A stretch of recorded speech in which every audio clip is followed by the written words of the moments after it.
요즘 여자들이 혼자 다니면 위험하다니까? 그러게 말이야. 특히 저런 몸매 좋은 여자는 더더욱. 하하! 오늘 운 좋네. 등산 와서 이런 구경까지 하고. 이른 아침 설악산 입구. 아직 해가 완전히 떠오르지 않은 시간대였습니다. 산자락에는 옅은 안개가 자욱하게 깔려 있었고 간간히 들려오는 새소리만이 고요한 정적을 깨뜨리고 있었죠. 그런데 그 평화로운 분위기를 깨뜨리는 남자들의 거친 목소리가 메아리처럼 퍼져나갔습니다. 윤채경은 차분하게 등산화 끈을 조이며 그들의 대화를 들었습니다. 34세의 그녀는 현재 육군사관학교에서 전투교관으로 근무하고 있었고 과거에는 707특임단에서 복무했던 경력을 가지고 있었죠. 키 168cm의 단단한 체격에 짧게 자른 머리, 그리고 날카로우면서도 따뜻함이 느껴지는 눈빛을 지닌 여성이었습니다. 오늘 그녀가 설악산을 찾은 이유는 특별했습니다. 돌아가신 아버지를 기리기 위한 추모 산행이었죠. 아버지 윤철호는 생전에 산을 무척 사랑하셨고 어린 채경을 데리고 전국의 명산을 돌아다니시곤 했습니다. 특히 설악산은 아버지가 가장 아끼던 산이었고 매년 이맘때면 부녀가 함께 올랐던 추억의 장소였죠. 채경은 작은 라디오에서 흘러나오는 아침 뉴스를 들으며 배낭을 등에 맸습니다. 최근 수도권 일대에서 조폭이 등산객을 노리는 강도 사건이 잇따르고 있습니다. 경찰은 산행 시 각별한 주의를 당부한다고 밝혔습니다. 뉴스 앵커의 목소리가 또렷하게 들려왔지만 채경은 별다른 반응을 보이지 않았습니다. 오히려 그런 위험 따위는 안중에도 없다는 듯 담담한 표정을 유지했죠. 등산로 입구에서 간단한 스트레칭을 마친 채경은 천천히 걸음을 옮겼습니다. 그녀의 걸음걸이는 한없이 자연스러우면서도 어딘지 모르게 경계심을 늦추지 않는 군인의 습관이 묻어나고 있었습니다. 발소리 하나도 크게 내지 않으면서 주변을 살피는 눈빛, 그리고 언제든 대응할 수 있도록 준비된 자세가 그녀의 전문성을 보여주고 있었죠. 아침 공기는 차가우면서도 맑았습니다. 가을이 깊어져가는 시기라 단풍이 절정을 이루고 있었고 나뭇잎들이 바람에 살랑살랑 흔들리며 운치를 더했습니다. 채경은 걸으면서 돌아가신 아버지를 떠올렸죠. 아빠, 오늘도 좋은 하루가 될 것 같아요. 마음속으로 인사를 건네며 발걸음을 이어갔습니다. 하지만 평온함은 오래가지 않았습니다. 뒤에서 점점 가까워지는 발자국 소리와 함께 거친 웃음소리가 들려오기 시작했거든요. 처음에는 단순히 다른 등산객들이려니 생각했지만 그들의 대화 내용을 듣고 나서야 상황을 파악할 수 있었습니다. 저 여자 혼자네. 봐봐, 배낭도 꽤 좋은 걸로 메고 있고 장비들도 비싸 보이는데? 채경은 고개를 돌리지 않은 채 그들의 존재를 인식했습니다. 군인으로서 훈련받은 감각이 위험 신호를 보내고 있었죠. 그들이 단순한 등산객이 아니라는 것을 직감적으로 알 수 있었습니다. 하지만 겉으로는 전혀 동요하지 않고 자신의 페이스를 유지하며 계속해서 산을 올라갔습니다. 설악산의 아침은 고요했지만 그 고요함 속에는 긴장감이 흐르기 시작했습니다. 채경은 아버지와 함께했던 수많은 추억들을 떠올리며 마음을 다잡았죠.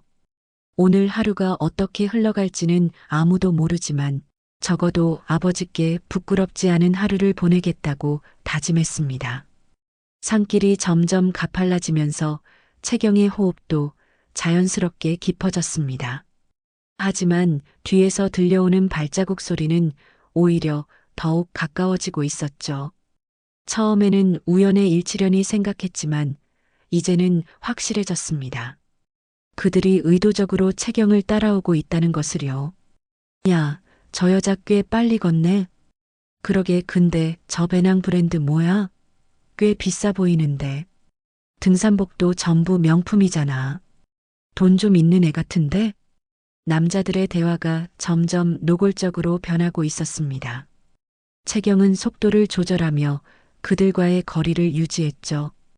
군인으로서의 본능이 위험을 감지하고 있었지만 섣불리 행동하기보다는 상황을 지켜보기로 했습니다. 아직 그들이 실제로 위협적인 행동을 하지는 않았으니까요. 뒤따라오는 무리는 총 5명이었습니다. 나이는 대략 20대 후반에서 30대 초반으로 보였고 옷차림새나 말투로 봐서는 평범한 등산객들은 아니었죠.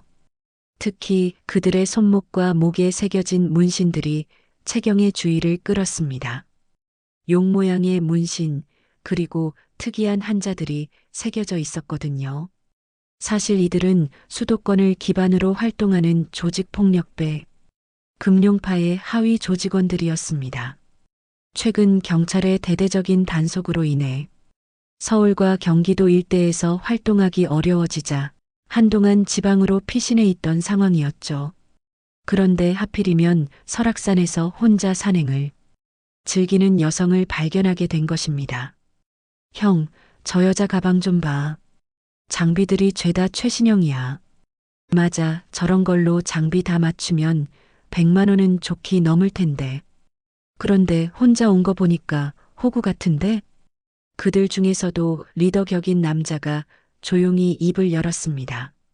야들아, 너무 성급하게 굴지 마. 일단 좀 더 높이 올라가서 사람 없는 곳에서 접근하는 게 낫겠어.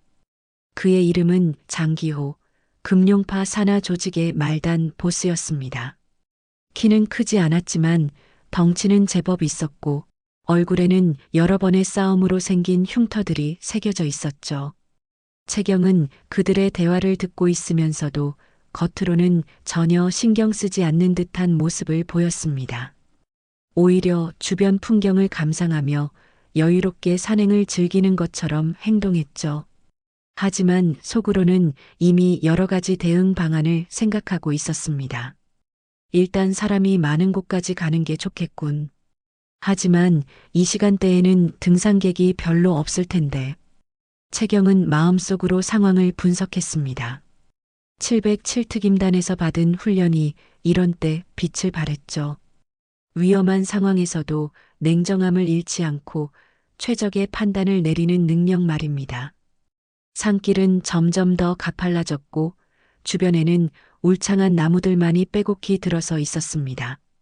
이른 아침 시간이라 다른 등산객들을 만날 확률도 현저히 낮았죠. 채경은 잠시 멈춰서 물을 마시는 척하며 뒤를 돌아봤습니다. 예상대로 5명의 남자들이 50m 정도 떨어진 곳에서 서성이고 있었습니다. 저 여자가 우리를 봤는데? 괜찮아. 그냥 우연히 뒤돌아본 거겠지. 그런데 표정이 좀 이상하지 않아? 뭔가 의심하는 것 같은데. 기호는 부하들을 진정시켰습니다. 진짜 등산객일 수도 있으니까 일단은 자연스럽게 행동해. 괜히 의심받으면 안 되거든. 하지만 속으로는 이미 계획을 세우고 있었죠. 조금 더 높이 올라가서 완전히 고립된 곳에서 접근하기로 말입니다. 채경은 다시 걸음을 재개했습니다. 이번에는 조금 더 빠른 속도로 움직였죠. 그들과의 거리를 벌리면서 동시에 더 안전한 장소를 찾기 위해서였습니다.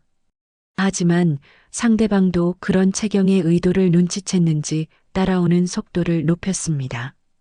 아버지, 오늘 산행이 생각보다 험난해질 것 같네요. 채경은 마음속으로 돌아가신 아버지에게 말을 걸었습니다. 아버지 윤철호는 생전의 특전사 출신이었고 채경에게 호신술과 정신력 단련법을 가르쳐 주셨거든요. 지금 같은 상황에서도 당황하지 말고 침착하게 대응하라고 늘 강조하셨던 말씀이 떠올랐습니다. 산바람이 불어와 채경의 머리카락을 흩날렸습니다. 가을 정취가 물씬 풍기는 아름다운 설악산이었지만 지금 채경의 마음속에는 긴장감이 가득했죠. 뒤에서 따라오는 남자들의 의도가 점점 명확해지고 있었기 때문입니다. 조금 더 올라가면 갈래길이 나타날 것이라는 것을 채경은 알고 있었습니다. 그곳에서 어떤 선택을 해야 할지, 그리고 그들이 어떤 행동을 취할지에 따라 오늘의 운명이 결정될 것 같았죠. 드디어 갈래길에 도착했습니다. 채경은 잠시 멈춰서 이정표를 확인하는 척했지만 실제로는 뒤따라오는 남자들의 동향을 파악하고 있었죠. 예상대로 5명 모두 멈춰서서 서로 눈짓을 주고받고 있었습니다. 이제 더 이상 우연의 일치라고 할 수는 없었어요. 왼쪽 길은 대청봉으로 향하는 주요 등산로였고 오른쪽은 상대적으로 한적한 계곡길이었습니다. 채경은 망설임 없이 오른쪽 길을 선택했어요. 만약 정말로 위험한 상황이 벌어진다면 다른 등산객들에게 피해가 가지 않는 곳이 나을 테니까요. 저 여자가 계곡 쪽으로 갔네? 좋았어. 저쪽은 사람이 거의 없잖아. 이제 슬슬 접근해 볼까? 장기호가 부하들에게 신호를 보냈습니다. 자, 이제 시작이야. 너무 거칠게 하지는 말고 일단은 자연스럽게 접근해봐. 그들은 채경과의 거리를 좁히기 시작했어요. 지금까지는 50m 정도 떨어져 있었지만 이제는 30m, 20m로 점점 가까워지고 있었습니다. 계곡길은 정말로 한적했습니다. 나무들이 울창하게 우거져 있어서 하늘도 잘 보이지 않았고 물소리만이 고요함을 깨뜨리고 있었죠. 채경은 이런 환경이 오히려 자신에게 유리할 수도 있다고 생각했습니다. 707특임단에서 받은 훈련 중에는 다양한 지형에서의 전투 기술도 포함되어 있었거든요. 누나, 갑자기 뒤에서 큰 목소리가 들려왔습니다. 채경이 뒤돌아보니 조직원 중 한 명이 빠른 걸음으로 다가오고 있었어요. 덩치가 꽤 큰 남자였는데 얼굴에는 어설픈 미소를 짓고 있었습니다. 누나, 혼자 오셨어요? 여기는 좀 위험한 구간인데 남자는 일부러 친근한 말투로 말했지만 채경은 그의 진짜 의도를 알 수 있었어요. 특히 그가 채경과의 거리를 좁히면서 자연스럽게 길을 막고 있다는 것을 놓치지 않았죠. 괜찮습니다. 혼자서도 충분히 할 수 있어요. 채경은 담담하게 대답하며 그를 지나가려고 했습니다. 하지만 남자는 한 발 옆으로 움직여서 다시 길을 막았어요. 아니에요. 정말 위험해요. 요즘 이런 곳에서 사고도 많이 나고 우리가 같이 가드릴게요. 어때요? 이번에는 조금 더 강압적인 톤이 섞여 있었습니다. 그리고 뒤에서 나머지 4명도 하나둘씩 다가오고 있었어요. 채경은 주변을 한번 훑어봤습니다. 왼쪽에는 가파른 경사면이 있었고 오른쪽에는 계곡이 흐르고 있었어요. 앞에는 길을 막고 있는 남자가 있었고 뒤에는 나머지 4명이 접근하고 있었습니다. 완전히 포위된 상황이었죠. 누나 혼자 다니면 안 되는데 우리가 좀 도와줄게요. 기호가 이제 본색을 드러내며 말했습니다. 그 배낭도 무거워 보이는데 우리가 대신 들어드릴까요? 순간 채경의 눈빛이 변했습니다. 지금까지 온화했던 표정이 사라지고 날카롭고 냉정한 시선으로 바뀌었어요. 707특임단에서 수많은 실전을 경험했던 전사의 모습이 드러나기 시작한 것입니다. 정중히 거절합니다. 길을 비켜주세요. 채경의 목소리에는 더 이상 온화함이 없었습니다. 차갑고 단호한 톤이었죠. 동시에 채경은 조용히 오른발을 한 발 뒤로 빼면서 전투 자세를 취했어요. 이 여자 태도 좀 보라고. 갑자기 왜 이래? 우리가 도와주겠다는데. 조직원들의 목소리가 점점 거칠어졌습니다. 이제 더 이상 가식적인 친절함도 없었어요. 그들은 채경을 완전히 둘러쌌고 기호가 한 발 더 가까이 다가왔습니다. 누나, 우리 말 좀 들어봐. 그냥 조용히 협조하면 다치지 않을 텐데 기호가 손을 뻗어 채경의 팔을 잡으려는 순간이었어요. 채경은 잠시 주변을 살폈습니다. 지형, 상대방의 위치, 그리고 자신의 탈출로까지 모든 것을 순식간에 계산했죠. 그리고 조용히 오른 주먹을 움켜쥐었습니다. 이제 더 이상 피할 곳은 없었어요. 쾅! 다음 순간 외마디 비명과 함께 기호가 뒤로 날아가며 바닥에 쓰러졌습니다. 채경의 정확한 오른쪽 주먹이 그의 명치를 강타한 것이었어요. 기호는 숨을 쉬지 못하며 바닥에서 몸부림쳤습니다. 이건 뭐야? 보이지도 않았는데. 어떻게 기호 형이? 나머지 조직원들은 갑작스러운 상황에 당황했지만 도망치지는 못했습니다. 채경이 이미 그들의 퇴로를 차단한 위치에 서 있었거든요. 그리고 채경의 눈빛을 본 순간 그들은 본능적으로 알 수 있었어요. 이 여자는 평범한 등산객이 아니라는 것을요. 채경은 천천히 다음 목표를 향해 움직이기 시작했습니다. 정확하고 효율적인 움직임으로 한 명씩 제압해 나갈 준비를 하고 있었어요. 바닥에 쓰러진 기호를 보고 나머지 4명의 조직원들이 동요하기 시작했습니다. 하지만 채경은 그들에게 생각할 시간을 주지 않았어요. 순식간에 왼쪽에 있던 남자에게 다가가 정확한 발차기로 그의 무릎을 꺾어버렸습니다. 아! 2번째 비명이 계곡에 메아리 쳤습니다. 무릎을 잡고 쓰러진 남자를 본 나머지 3명은 이제야 상황의 심각성을 깨달았어요. 이 여자는 평범한 등산객이 아니었습니다. 그들이 지금까지 상대해온 어떤 사람과도 차원이 달랐죠. 야야, 도망쳐. 이 여자 이상해. 한 명이 뒤돌아서 도망치려고 했지만 채경이 더 빨랐습니다. 재빠른 몸놀림으로 그의 앞을 막아선 뒤 목 뒤쪽의 급소를 정확히 눌러 기절시켰어요. 707특임단에서 배운 제압술은 상대방에게 치명적인 상처를 입히지 않으면서도 무력화시키는 기술이었습니다. 남은 2명은 이제 완전히 겁에 질린 상태였어요. 떨리는 목소리로 애원하기 시작했습니다. 누나, 잘못했어요. 우리가 미쳤었어요. 정말 죄송합니다. 하지만 채경은 감정에 휘둘리지 않았습니다. 냉정하게 상황을 마무리했죠. 2명 모두 저항할 의지를 잃었기 때문에 간단한 압박점 공격으로 기절시켰어요.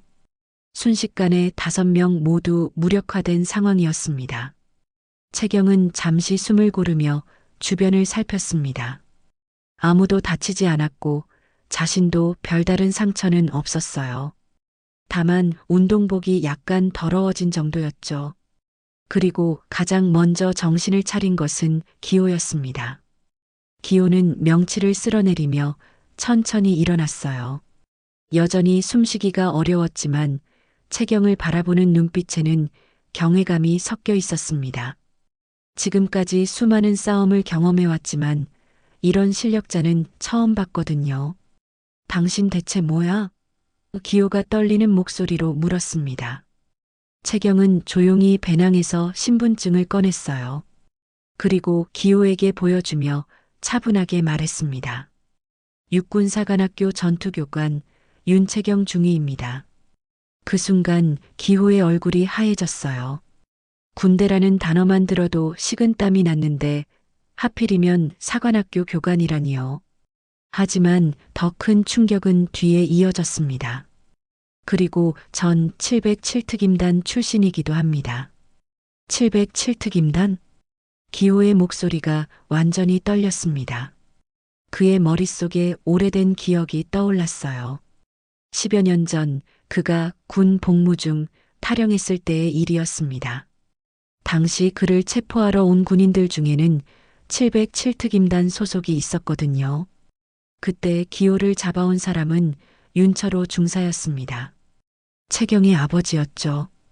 윤철호는 당시 설악산 독수리라는 별명으로 불렸는데 산악 지역에서의 작전 능력이 뛰어나기로 유명했어요. 기호는 설악산에서 숨어 지내다가 결국 그에게 붙잡혔던 것입니다. 혹시 당신 기호가 떨리는 목소리로 물었어요. 그 설악산 독수리. 제 아버지 말씀이시군요. 채경이 담담하게 대답했습니다. 윤철호 중사 맞습니다. 순간 기호의 다리에 힘이 빠졌어요. 주저앉으며 무릎을 꿇었습니다.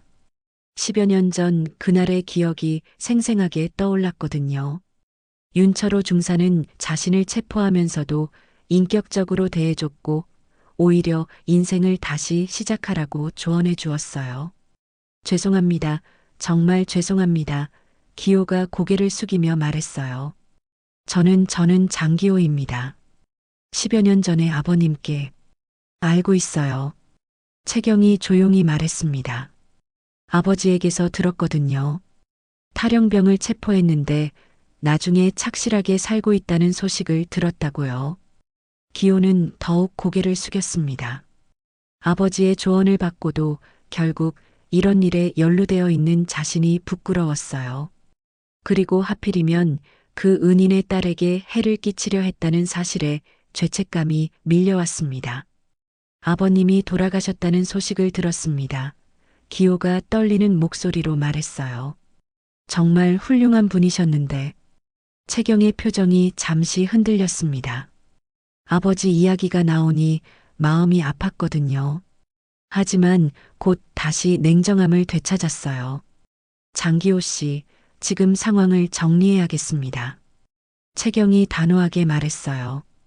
경찰에 신고할 예정이니까 각오하세요. 네, 당연합니다. 기호가 고개를 끄덕였어요. 하지만 한 가지 부탁이 있습니다. 뭔가요? 제 동생들은 아니, 부하들은 그냥 제가 시킨 거예요. 처벌은 제가 다 받겠습니다. 채경은 기호를 바라봤습니다. 적어도 책임감은 있는 사람 같았어요. 하지만 법은 법이었습니다. 그건 법이 정할 일이에요. 기호는 더 이상 말하지 않았습니다. 다만 조용히 무릎을 꿇은 채로 있을 뿐이었어요. 그리고 나머지 조직원들도 하나둘씩 정신을 차리기 시작했습니다. 채경은 휴대폰을 꺼내 112에 신고를 넣었습니다. 설악산 계곡길에서 강도 미수 사건이 발생했습니다. 용의자 5명을 제압했으니 출동 부탁드려요. 통화를 마친 후 채경은 주변을 다시 한번 살폈습니다. 조직원들은 모두 무력화된 상태였고 기호는 여전히 무릎을 꿇은 채로 있었어요. 경찰이 오기까지 30분 정도 걸릴 것 같습니다. 채경이 기호에게 말했어요. 그때까지 가만히 있어 주세요. 기호는 고개를 끄덕였습니다. 네, 알겠습니다. 도망치지 않겠어요. 사실 도망칠 생각도 없었어요. 윤철호 중사의 딸 앞에서 비겁한 모습을 보일 수는 없었거든요. 채경은 큰 바위에 기대어 앉으며 잠시 휴식을 취했습니다. 아드레날린이 빠지면서 피로감이 몰려왔어요. 비록 짧은 시간이었지만 5명을 상대로 싸우는 것은 쉽지 않았거든요. 물병을 꺼내 물을 마시며 돌아가신 아버지를 떠올렸습니다. 아버지, 오늘도 아버지께서 가르쳐 주신 것들이 도움이 되었네요. 마음속으로 인사를 건네며 채경은 눈을 감았어요. 주변에는 계곡물 소리만 들리고 있었고 가을 햇살이 나뭇잎 사이로 스며들어 포근함을 주었습니다. 그런데 갑자기 기호의 표정이 굳어졌어요.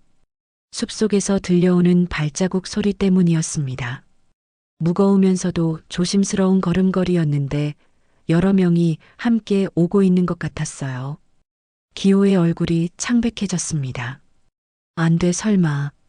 채경도 그 소리를 들었습니다. 즉시 일어나며 경계태세를 취했어요. 707특임단에서 받은 훈련 덕분에 위험을 민감하게 감지할 수 있었거든요. 숲속에서 다가오는 기운이 상당히 위협적이었습니다. 누가 오는 거예요? 채경이 기호에게 물었어요. 제 형일 거예요. 기호가 떨리는 목소리로 대답했습니다. 장기현 금룡파의 실질적인 보스입니다. 순간 채경의 표정이 굳어졌어요. 지금까지 상대했던 하급 조직원들과는 차원이 다른 상대가 나타날 것 같았거든요. 채경은 재빨리 무전기를 꺼내 경찰서에 추가 신고를 넣었습니다. 추가 상황 발생. 금융파 보스급 인물이 접근 중입니다. 즉시 출동 바랍니다. 하지만 무전을 마치기도 전에 숲속에서 남자들이 나타났어요. 총 7명이었는데 앞서 있던 5명과는 확연히 다른 분위기였습니다. 특히 맨 앞에 서 있는 남자는 키가 180cm가 넘었고 근육질의 탄탄한 체격을 자랑했어요. 장기현이었습니다.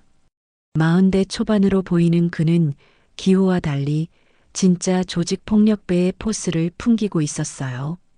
얼굴에는 여러 개의 흉터가 있었고 눈빛은 차가우면서도 잔인함이 느껴졌습니다. 기호야, 이게 뭔 꼴이냐?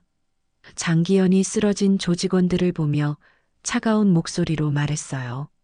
여자 한 명한테 이렇게 당했다고? 형 죄송합니다. 기호가 고개를 숙였어요. 제가 잘못 판단했습니다. 장기현은 채경을 향해 시선을 돌렸습니다. 그래, 내가 내 동생들을 이렇게 만든 거냐? 목소리에는 분노가 가득했어요.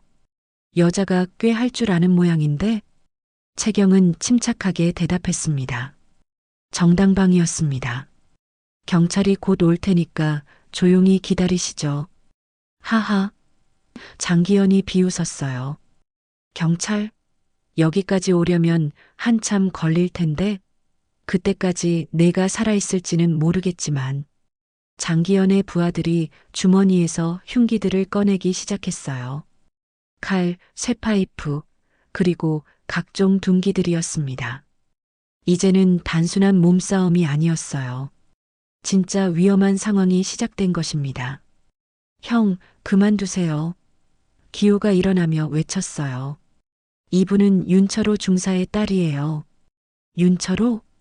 장기현의 표정이 잠시 변했어요. 아, 그 군인 말이냐? 그래서 뭐?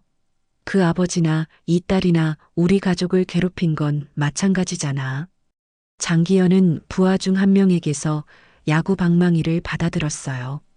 내 동생 건드린 값 받아야지. 채경은 상황이 심각해졌다는 것을 알았습니다. 이번에는 단순한 제압으로는 해결할 수 없을 것 같았어요. 하지만 도망칠 생각은 없었습니다. 707특임단 출신의 자존심이 허락하지 않았거든요. 마지막 경고입니다. 채경이 단호하게 말했어요. 지금 그만두면 추가 처벌은 없을 겁니다. 웃기는 소리 하네. 장기현이 야구 방망이를 휘둘러 보며 말했어요. 여자가 남자 7명을 상대할 수 있다고 생각해? 채경은 더 이상 말하지 않았습니다. 대신 전투태세를 완전히 갖추었어요. 하지만 상대가 흉기를 들고 있고 숫자도 많았습니다. 설령 707특임단 출신이라 해도 쉽지 않은 상황이었죠. 장기현이 신호를 보내자 부하들이 사방에서 채경을 향해 달려들기 시작했습니다. 채경은 최선을 다해 싸웠지만 결국 야구 방망이에 어깨를 맞으며 비틀거렸어요. 끝이다, 여자. 쾅! 장기현의 야구 방망이가 채경의 머리를 향해 내려치는 순간 갑작스럽게 총성이 울려 퍼졌습니다. 방망이는 채경의 머리에서 불과 몇 센티미터 떨어진 곳에서 멈춰 섰어요. 장기현의 손목에 고무탄이 명중한 것이었습니다. 으악! 장기현이 비명을 지르며 방망이를 놓쳤어요. 그리고 숲속에서 여러 명의 경찰 특 공대원들이 나타났습니다. 완전 무장을 한 그들의 모습에 조직원들은 모두 얼어붙었어요. 무기를 버리고 엎드려. 특공대장이 확성기로 외쳤습니다. 저항하면 발포한다. 하지만 채경이 가장 놀란 것은 특공대원들의 등장이 아니었어요. 그들과 함께 나타난 한 남자 때문이었습니다. 키가 크고 늠름한 체격의 그 남자는 채경을 보자마자 안도의 표정을 지었어요. 채경아. 그의 이름은 강민호, 707특임단 출신으로 현재는 서울경찰청 특수부대에서 근무하고 있었습니다. 최경과는 특임단 시절부터 함께 작전을 수행했던 동료였죠. 계급은 그때나 지금이나 최경보다 한 단계 높았지만 둘 사이에는 전후의 이상의 깊은 감정이 있었어요. 민호 오빠, 최경이 놀란 표정으로 말했어요. 왜 여기에? 내 무전 신호를 받고 바로 출동했어. 민호가 최경에게 다가오며 말했어요. 다친 곳은 없어? 민호는 최경의 어깨 상처를 보고 얼굴이 굳어졌습니다. 누가 감히 그의 목소리에는 분노가 섞여 있었어요. 한편 특공대원들은 신속하게 장기현과 그의 부하들을 제압했습니다. 모두 수갑을 채워지고 체포되었어요. 장기현은 여전히 손목을 부여잡으며 신음하고 있었습니다. 어떻게 이렇게 빨리 오셨어요? 최경이 물었어요. 사실은 민호가 미안한 표정을 지었어요. 내가 설악산에 혼자 온다는 소식을 듣고 몰래 따라왔어. 윤 중사님 제삿날이 다가오는데 혼자 있으면 안 될 것 같아서. 최경은 복잡한 감정이 들었어요. 고마우면서도 당황스러웠거든요. 그럼 계속 저를 지켜보고 있었다는 거예요? 어느 정도 거리를 두고 있었는데 내 첫 번째 신고를 듣고 경찰과 함께 출동한 거야. 두 번째 긴급 신호를 받고는 정말 달려왔어. 민호의 목소리에는 걱정이 가득했어요. 기호는 이 모든 상황을 지켜보며 복잡한 마음이 들었습니다. 윤철호 중사의 딸이 이렇게 많은 사람들의 보호를 받고 있다는 것이 신기했어요. 그리고 자신이 그런 사람에게 해를 끼치려 했다는 것에 대해 더욱 후회했습니다. 최경 씨, 기호가 조용히 불렀어요. 정말 죄송합니다. 아버님께 받은 은혜를 이런 식으로 갚게 되어서. 최경은 기호를 바라봤습니다. 그의 눈에는 진심 어린 후회가 담겨 있었어요.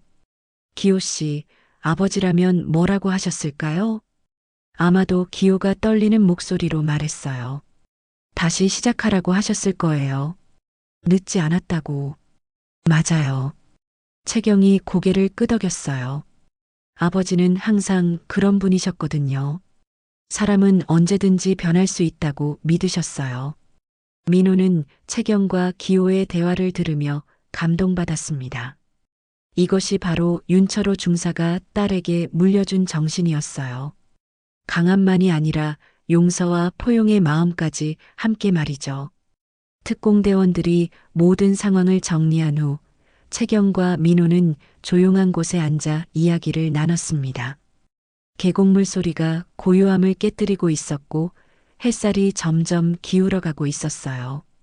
최경아, 사실 너한테 할 말이 있어. 민호가 조심스럽게 입을 열었어요. 무슨 말이요? 너도 알다시피 내가 계속 너를 좋아해왔잖아. 특임단 시절부터 민호의 목소리가 떨렸어요. 하지만 내가 아버지를 잃고 힘들어하는 모습을 보면서 내 마음을 말하는 게 맞는지 고민이 됐어. 최경은 민호의 고백을 예상하고 있었어요. 사실 자신도 민호에 대해 특별한 감정이 있었거든요. 하지만 아버지를 잃은 슬픔과 새로운 삶에 대한 부담감 때문에 그 감정을 정리하지 못하고 있었습니다. 민호 오빠 최경이 천천히 입을 열었어요. 저도 오빠에 대한 마음이 있어요. 하지만 지금은 아직 괜찮아. 민호가 최경의 말을 막았어요. 지금 당장 답을 원하는 건 아니야. 다만 내가 혼자가 아니라는 걸 알아줬으면 해서. 최경의 눈에 눈물이 맺혔습니다. 아버지를 잃고 나서 줄곧 혼자라는 생각에 외로웠는데 이렇게 자신을 지켜봐주는 사람이 있다는 게 감사했어요. 고마워요, 오빠. 정말로. 두 사람은 잠시 침묵 속에서 서로의 마음을 확인했습니다. 그리고 최경은 마음속으로 아버지에게 말을 걸었어요. 아버지, 저는 이제 정말로 혼자가 아니네요. 아버지께서 저에게 남겨주신 것들이 이렇게 많은 사람들과 연결되어 있다는 걸 오늘 처음 깨달았어요. 해가 지면서 설악산은 아름다운 노을로 물들었습니다. 채경과 민호는 천천히 하산길에 올랐어요. 오늘 하루 동안 많은 일이 있었지만 채경의 마음은 오히려 평온해졌습니다. 새로운 시작을 위한 준비가 된 것 같았거든요. 하산길은 조용했습니다. 채경과 민호는 나란히 걸으며 각자의 생각에 잠겨 있었어요. 석양이 산등성이 너머로 사라지면서 하늘은 보라빛으로 물들어가고 있었습니다. 오늘 하루 동안 겪었던 일들이 꿈만 같았어요. 채경아, 아까 그 기호라는 사람 말인데 민호가 조심스럽게 입을 열었어요. 윤 중사님과 인연이 있었다고 하던데? 네, 10여 년 전에 아버지가 체포했던 탈영병이었어요. 채경이 천천히 대답했어요. 아버지 말씀으로는 나중에 착실하게 살고 있다는 소식을 들었다고 하셨는데 결국 다시 잘못된 길로 빠진 것 같네요. 사람이 변하는 건 쉽지 않지. 민호가 고개를 끄덕였어요. 하지만 윤 중사님이라면 끝까지 그 사람을 믿으셨을 거야. 그런 분이셨잖아. 채경은 민호의 말에 깊이 공감했습니다. 아버지 윤철호는 정말로 사람에 대한 믿음을 잃지 않는 분이었거든요. 가장 어려운 상황에서도 희망을 놓지 않으셨고 채경에게도 항상 그런 마음가짐을 가르쳐 주셨죠. 민호 오빠, 오늘 정말 고마웠어요. 채경이 진심으로 말했어요. 만약 오빠가 없었다면 그런 말하지 마. 민호가 채경의 말을 막았어요. 우리는 전우잖아. 전우는 서로를 지켜주는 게 당연한 거고. 전우. 그 단어가 채경의 마음에 깊이 와닿았습니다. 707특임단에서 함께했던 시간들, 생사를 함께했던 동료들, 그리고 그 모든 것을 가능하게 해준 아버지의 가르침까지. 오늘 하루 동안 채경은 자신이 얼마나 많은 사람들의 사랑을 받고 있는지 깨달았어요. 두 사람이 등산로 중간 지점에 있는 쉼터에 도착했을 때 벤치에 앉아 잠시 휴식을 취했습니다. 어둠이 깔리기 시작했지만 아직 산 아래 마을의 불빛들이 반짝이고 있었어요.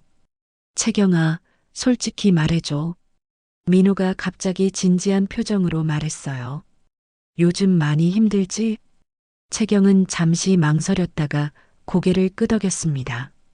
사실 아버지가 돌아가신 후로 제가 누구인지 모르겠어요. 군대에 있을 때는 아버지의 딸이라는 정체성이 있었는데 이제는 지금도 윤철호 중사의 딸이야. 민호가 단호하게 말했어요. 하지만 그것보다 더 중요한 건 너는 윤채경이라는 거야. 독립적이고 강하고 따뜻한 마음을 가진 윤채경 말이야. 채경의 눈에 눈물이 맺혔습니다. 민호의 말이 가슴 깊숙이 와닿았거든요. 그동안 자신을 정의할 때 항상 누구의 딸, 어떤 부대 출신 같은 외부적 요소들만 생각했었는데 정작 자기 자신에 대해서는 생각해 본 적이 없었어요. 오빠도 아버지처럼 사람을 잘 읽으시네요. 채경이 미소를 지으며 말했어요. 윤 중사님께 많이 배웠거든. 민호도 미소를 지었어요. 특히 사람을 대하는 방법에 대해서 말이야. 두 사람은 잠시 침묵 속에서 별들이 하나둘씩 나타나는 하늘을 바라봤습니다. 설악산의 밤은 정말 고요했어요. 도시의 소음과는 완전히 다른 자연 그대로의 평온함이 있었습니다. 민호 오빠, 저 결정했어요. 채경이 갑자기 말했어요. 뭘? 사관학교 교관직을 그만두려고요. 채경의 목소리에는 확신이 담겨 있었어요. 대신 다른 일을 해보고 싶어요. 민호는 놀란 표정을 지었습니다. 갑자기 왜? 내가 그 일을 좋아하는 줄 알았는데. 좋아했어요. 하지만 그건 아버지의 길을 따라가는 거였어요. 채경이 차분하게 설명했어요. 이제는 제 자신의 길을 찾고 싶어요. 오늘 기호 씨와 만난 것도 우연이 아닌 것 같고. 무슨 뜻이야?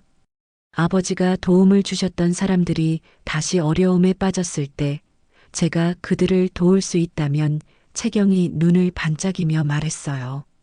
제 나름대로 아버지의 뜻을 이어가는 방법이 될 수 있을 것 같아요.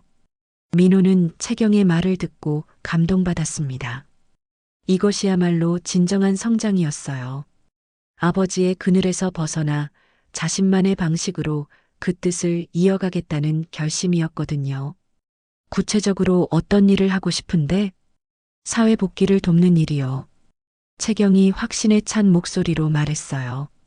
정가자들, 탈영병들, 어려운 환경에 있는 사람들이 다시 사회의 일원이 될 수 있도록 돕는 거예요. 제가 가진 경험과 능력을 그런 곳에 쓰고 싶어요. 민호는 채경의 손을 가만히 잡았습니다. 좋은 생각이야. 윤 중사님도 분명 자랑스러워 하실 거야. 오빠도 함께 해주실 거죠? 채경이 기대에 찬 눈으로 민호를 바라봤어요. 물론이지. 민호가 웃으며 대답했어요. 나도 경찰 일만 하는 것보다는 더 의미 있는 일을 하고 싶었거든. 두 사람은 서로의 손을 잡고 미래에 대한 계획을 이야기했습니다. 구체적인 방법들, 필요한 자격증들, 함께 일할 수 있는 기관들까지 자세히 논의했어요. 시간 가는 줄 모르고 이야기에 빠져들었습니다. 그런데 채경아, 우리 관계는 어떻게 될까? 민호가 조심스럽게 물었어요. 채경은 잠시 생각한 후 미소를 지었습니다. 천천히 알아가요. 동료로서, 그리고 채경이 얼굴을 붉히며 말했어요. 그 이상으로도. 민호의 얼굴에 환한 미소가 퍼졌습니다. 비록 당장 연인이 되지는 않겠지만 서로의 마음을 확인했다는 것만으로도 충분했어요. 밤하늘에는 수많은 별들이 반짝이고 있었습니다. 채경은 그 별들을 바라보며 마음속으로 아버지에게 인사를 드렸어요. 아버지, 이제 정말로 새로운 시작을 하려고 해요. 아버지의 뜻을 제 방식으로 이어가겠어요. 6개월 후 서울 마포구에 위치한 새희망 사회복지센터에는 따뜻한 오후 햇살이 들어오고 있었습니다.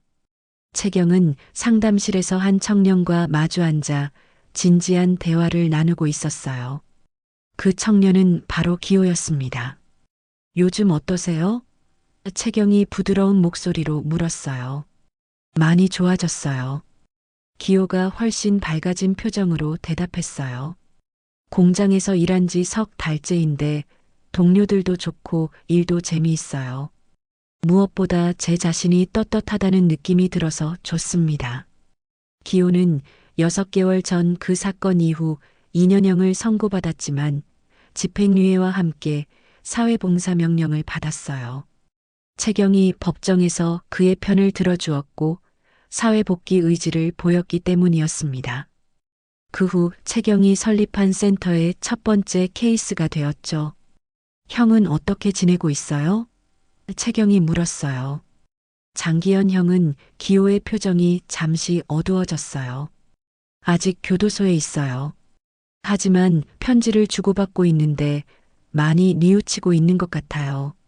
나중에 나오면 저처럼 새로 시작하고 싶다고 하더라고요. 채경은 고개를 끄덕였습니다. 사람은 정말로 변할 수 있다는 것을 기호를 통해 확인하고 있었거든요.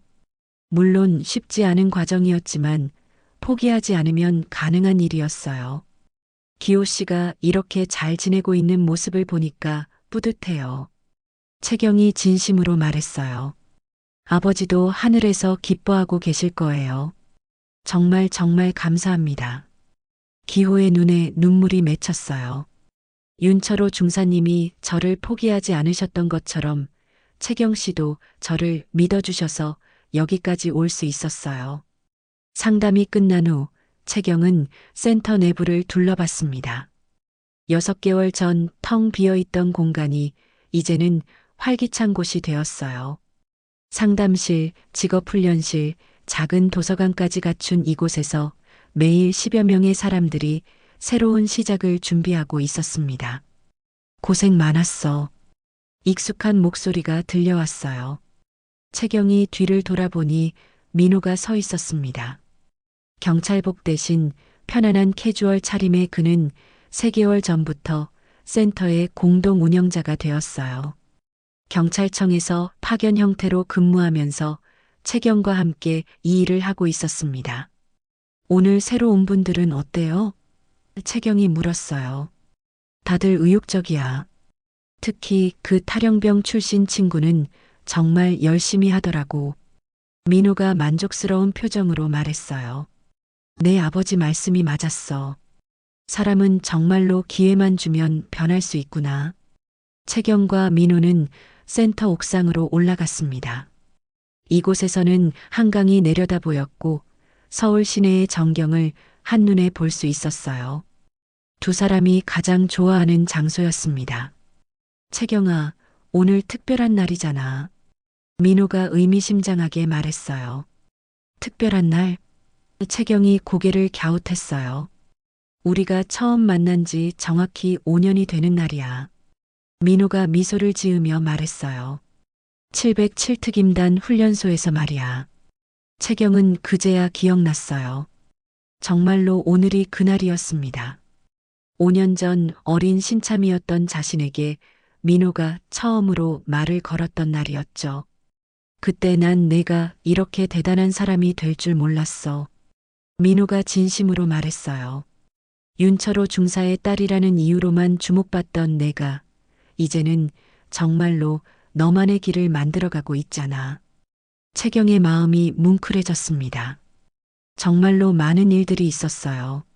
아버지의 죽음, 군대에서의 고민, 새로운 결심, 그리고 지금의 행복한 일상까지 모든 것이 꿈 같았습니다. 민호 오빠도 많이 변했어요. 채경이 민호를 바라보며 말했어요. 예전에는 명령에만 충실한 군인이었는데 이제는 정말 따뜻한 사람이 되었어요. 그건 내가 그렇게 만들어준 거야. 민호가 채경의 손을 잡았어요. 너와 함께 일하면서 사람을 대하는 진짜 방법을 배웠거든. 두 사람은 손을 잡고 한강을 바라봤습니다. 강 위로는 유람선들이 지나가고 있었고 멀리 63빌딩이 저녁 노을에 물들어 있었어요. 채경아, 사실 오늘 하고 싶은 말이 있어. 민호가 갑자기 진지해졌어요. 무슨 말이요? 민호는 주머니에서 작은 상자를 꺼냈습니다. 아직 프로포즈는 아니야. 다만 우리의 약속 반지 같은 거지. 상자 안에는 심플한 커플링이 들어 있었어요. 특별히 화려하지는 않았지만 정성이 가득 담긴 반지였습니다. 민호 오빠 채경이 감동받았어요. 우리 앞으로도 함께 걸어가자. 이 센터를 더 크게 만들어서 더 많은 사람들을 도와주고 그러면서 우리도 서로를 더 알아가고. 민호의 목소리에는 진심이 담겨 있었어요. 채경은 기꺼이 고개를 끄덕였습니다. 좋아요. 함께해요. 두 사람이 반지를 끼는 순간 멀리서 폭죽이 터졌어요. 한강에서 열리는 작은 축제 때문이었는데 마치 두 사람을 축하해 주는 것 같았습니다. 그날 밤 채경은 아버지의 사진 앞에 앉아 있었어요. 센터 사무실 한쪽에 마련된 작은 재단이었습니다. 아버지, 저 잘하고 있죠? 채경이 조용히 말했어요. 아버지께서 심어주신 씨앗들이 이렇게 예쁜 꽃을 피우고 있어요. 기호 씨도 완전히 새 사람이 되었고 민호 오빠와도 좋은 관계를 만들어가고 있어요. 사진 속 아버지는 여전히 따뜻한 미소를 짓고 있었습니다. 채경은 그 미소를 보며 확신했어요. 아버지가 정말로 자랑스러워하고 계신다는 것을. 앞으로도 아버지의 뜻을 잘 이어가겠어요. 제 방식으로, 그리고 민호 오빠와 함께요. 창밖으로는 서울의 야경이 반짝이고 있었습니다. 수많은 불빛들 하나하나가 모두 다른 사람들의 삶이었겠죠. 그 중에는 희망을 잃고 헤매는 사람들도 있을 거예요. 바로 그런 사람들에게 채경이 손을 내밀고 싶었습니다. 윤철호 중사의 딸이 아닌 윤채경으로서 말이에요. 오늘 이야기가 마음에 드셨다면 구독과 좋아요, 알림 설정 잊지 마세요. 그리고 이야기를 보시고 여러분의 소중한 의견도 댓글로 나눠주세요. 오늘도 시청해주셔서 감사합니다. 내일 아침 6시에 다시 찾아뵙겠습니다.